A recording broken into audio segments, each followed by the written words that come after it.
The Courante of Bach's First Cello Suite is a very sprightly, lively, fun movement. But in addition to just the energy of the fast tempo and fast notes, it comes off best if we also give it some dynamic variety, a lot of dynamic variety, and also if we are mindful of articulation. Right off the bat, when it comes to the articulation, I like short eighth notes, but not at the frog and not bouncing. Oof, that's too short. I like this. I like that stroke for the eighth notes. So there's not really a stop between each note. That would be kind of severe. Each note just has its decaying shape. And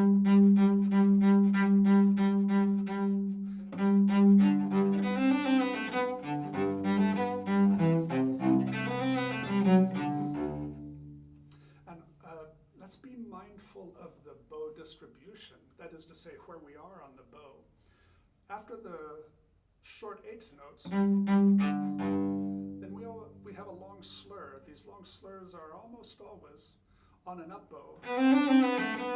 And so to have enough bow for that, you want to be out on the bow. Another reason to start out there. It gives you a nice articulation and it prepares you well for the up bow slur. Also as to dynamics, of course downbeat is the strongest beat. And so let's have the 3/8 notes. The second one softer, third one a little more soft. As if when we drop a ball and each bounce is lower than the one before, let's apply that to the eighth notes. Of course, the very first eighth note, being a pickup,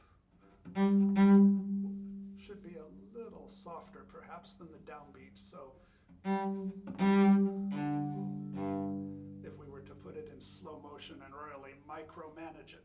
But I think we want to apply that plan all the way through this phrase.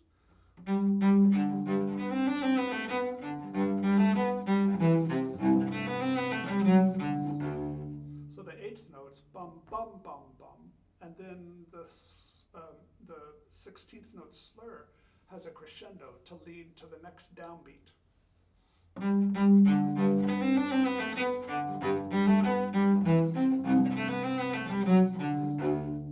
And you'll find that this dynamic plan repeats later in the movement. So let's call this plan A. It'll come back later. So the rebounding eighth notes, a crescendo on the 16th notes that leads to the next downbeat, and then again the rebounding eighth notes go to the downbeat where the E is. You know, it's kind of fun to belt out open strings. There's kind of a guilty pleasure to that, but it warps the phrasing. We want a phrase to the downbeat, and the reason we want a phrase to the downbeats is because that's where the harmony changes are.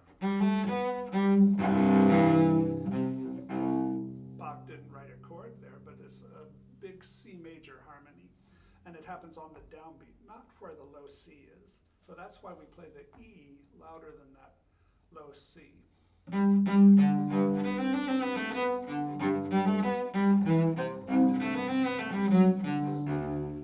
And now this next phrase can have a little different dynamic plan. Let's crescendo up the scale to give direction to the downbeat.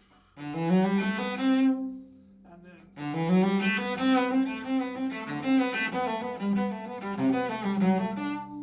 I hope you could hear what I did there. At measure 5, I lean on the first beat and I relax a little. I lean on the beginning of the slur and then relax a little. So the second beat is a little softer. And now this slur invites a crescendo to lead across the bar line to the next downbeat. And so the same formula in measure 6. Now be careful of the unequal bowing. You know, we have 3 notes on a down bow slur, and it might be tempting on the up bow to try to get back to the same part on the bow, but it's really not necessary. And in fact, it puts an accent on the wrong note. It's okay if your bow works its way out just a little, because now you'll use this up bow slur to get back to where you want to start the figure.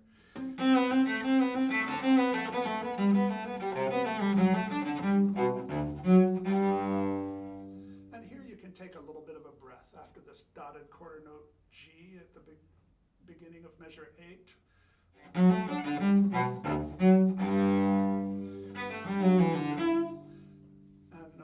So we had 2 dynamic plans. There was plan A, and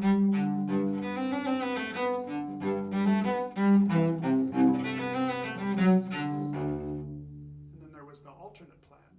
Let's call it plan B.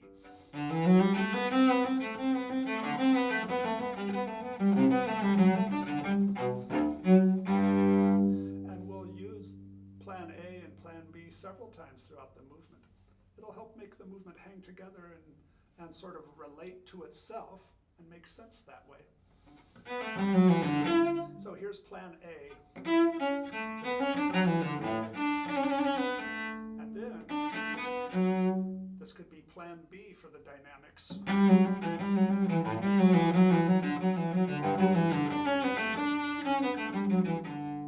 And now we have a different idea. It's neither plan A nor plan B. It's something different to finish this first part of the movement going to the double bar. This passage with its climbing notes, it really invites a crescendo. It would be hard to hear it any other way, to me.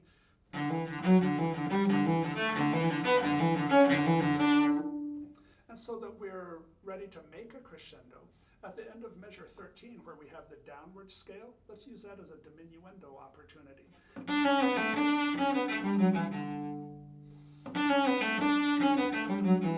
then we're at a nice soft level from which we can make a dramatic crescendo. And then I just like to finish strong.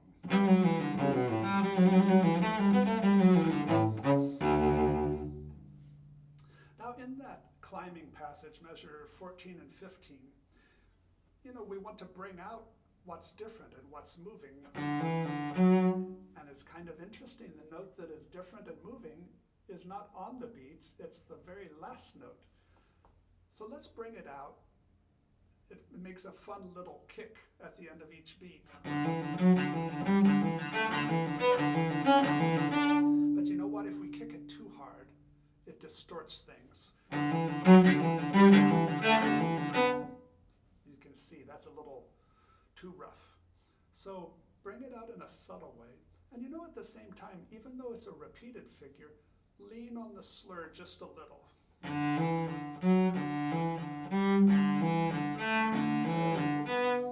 And that's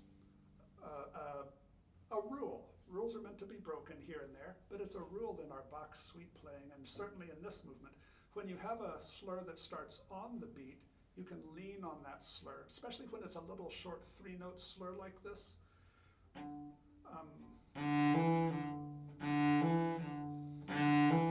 can lean on it a little. So we have two things we're going to accomplish in measure 14 and 15 as we're climbing this scale. Well, on the micro level, there's two things we're going to accomplish. Lean on the slur, give just a little spice to the climbing note.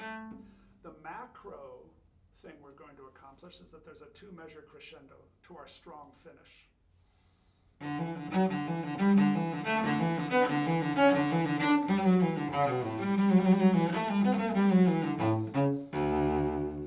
Going on, we have plan A for the dynamics.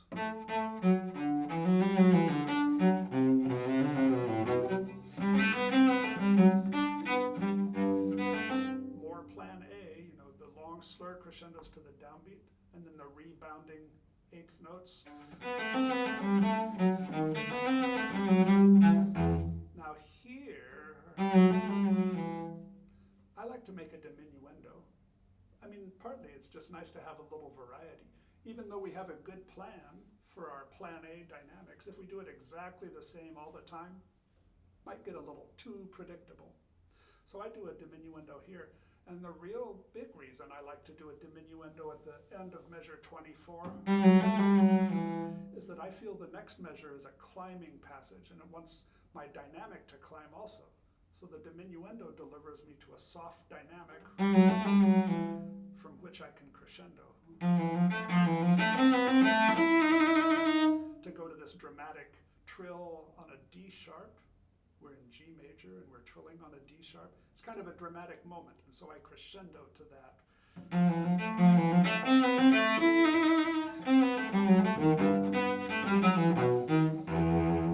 And kind of as I just finish strong in measures 16 and 17, going to the double bar, I also finish strong here, going to that E minor cadence on the downbeat of 28.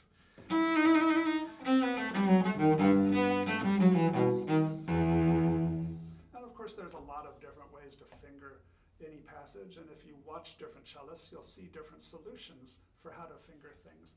This little finger twister at the end of 26, that's my method. I like to get the shifts out of there so I don't smudge, so that I don't smudge around. So, and during my open A, I have time to shift to 2 on G and extend. And by doing that, everything is reachable in one position. I suppose you could also stay in first position. Oof. But those string crossings I find are a little clumsier. I think this fingering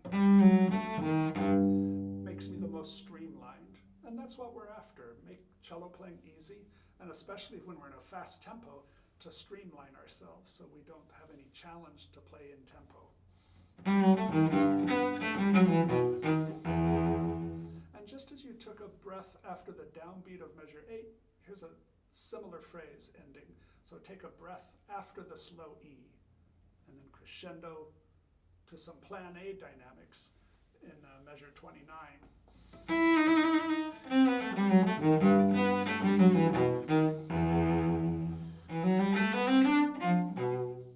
And you probably know the Baroque trill rule, that we start our trills from above. That's a rule, and I mentioned that it's a rule because rules are meant to be broken. But that trill on the D sharp, I really like that one to start from above. So for our Baroque trills, this is a good example. Let's trill from above.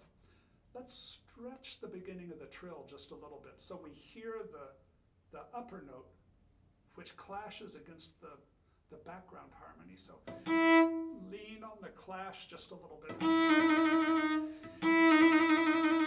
Another aspect of our Baroque trills, or for that matter, maybe any trills, they don't have to go infinitely fast. I don't think they should. Don't go so fast that it turns into an unclear muscle spasm.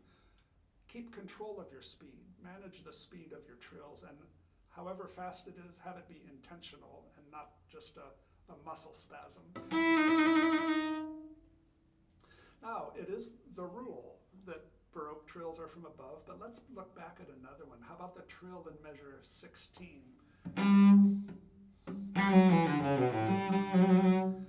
It sounds good trilled from above, but this is an instance where there's a rationale for trilling from the main note rather than the above note. The note before the trill is already the above note, so in a sense it kind of stole the thunder of that above note. So it's really a player's choice. Trill from above or trill from the main note, because the note before the trill was the same as the above note. In fact, Johann Sebastian Bach's son, CPE Bach, Carl Philipp Emanuel Bach, in his book on how to play music, commented on this kind of situation and said that when the previous note, the note before the trill, is the above note, that's a time to not trill from above, but instead to trill from the main note. But you know what? It's a player's choice. The whole point of trills and ornaments is to make it pleasant and fun. And so we each have maybe our own idea of what makes fun and pleasant ornaments. So in some place like 16, I say it's totally player's choice, whether you trill from above or on the note. For that measure 26,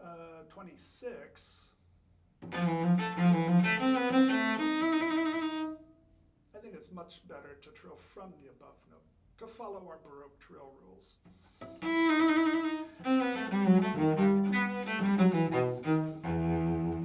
So we're going to finish strong, but then relax so we can crescendo to plan A dynamics.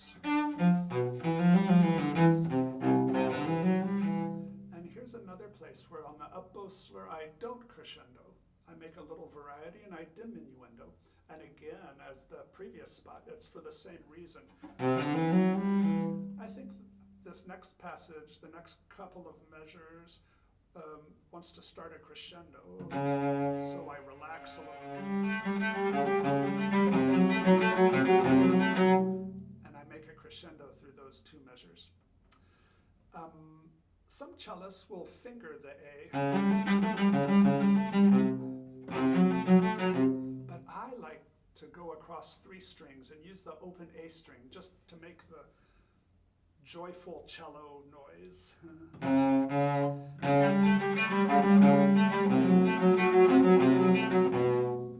And Bach knew his instruments very well, and when he wrote these passages, I think he was planning on it being played with an open A string to go across all 3 strings. Now, how shall we manage this string crossing? I think we use our arm to go across 3 strings. You can see how my forearm and my elbow, I change my angle to go to the higher string. Once I get there though, then the back and forth between the A string and the D string is accomplished by making circles in my bow hand. My arm stays still and my hand makes those circles. Then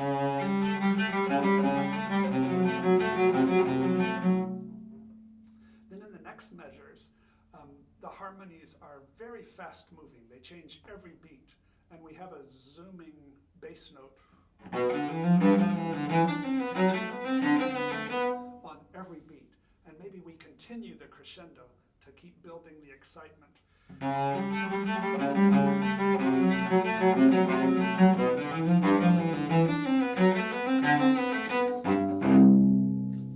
Here is an open C string on the downbeat that you can give some fun power to. But yeah, have your bow go zoom on those bass notes that are on every beat in measure 33 and 34. Now some cellists, when they play, might put in slurs, or some editions may have that. Or another possibility I think I've seen. And it has a way of sort of smoothing things over, and maybe it reduces the risk of getting a little bit of a scratch in the sound. But I really like to go zoom with my bow on every one of those bass notes. So we really hear the bass line.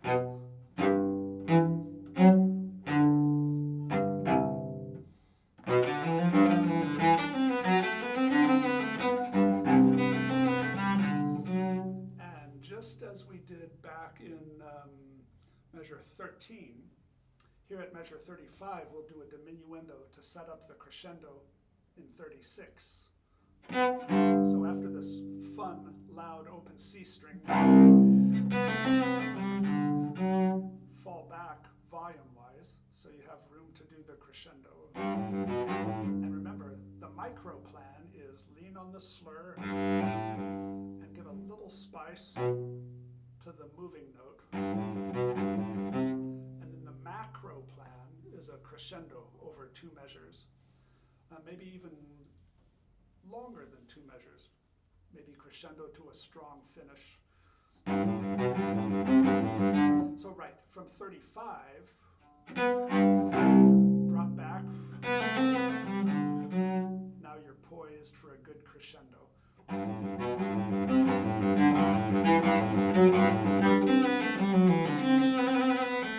And now here at 39, it's the same figure as measure 5. It's our plan B for dynamics. Although you know what, I don't do as much plan B here. I don't get as soft. Since I'm heading to the double bar, I kind of want to just give it a strong finish. So I might relax a little bit for the second beat, but not nearly as much as I did earlier, because as I said, I just want to have a big finish.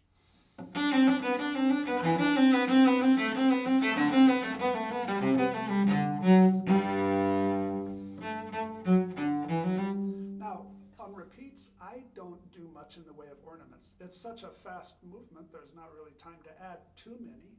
It'd be possible to add a trill here, or a little riff of a scale, some scale steps there, but I usually just do it the same. There are opportunities maybe on repeats to do little different dynamics. For example, when I'm finishing the first half, I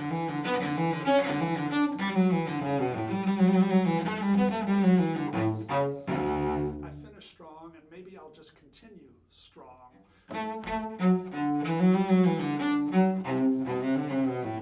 When I play that plan A dynamic, I'll do it all in kind of a strong context. I think it's kind of fun if I take the repeat of the second half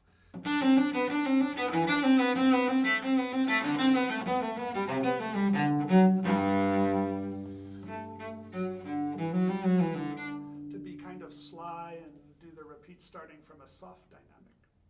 That's something you can do on repeats. Just find some variety in dynamics, or maybe in articulation, or add a little trill or an ornamental riff here and there. But as I said, in the Courante, it goes by so fast, there's not that much room for extra ornamental notes.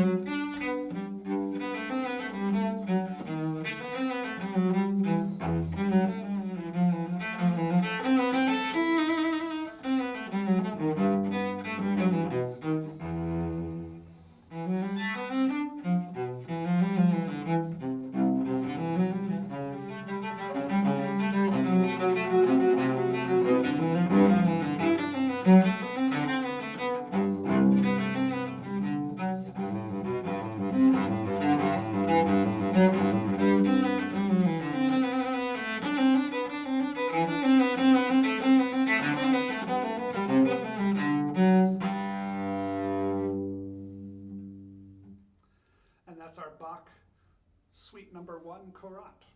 Have fun with it. Bye-bye.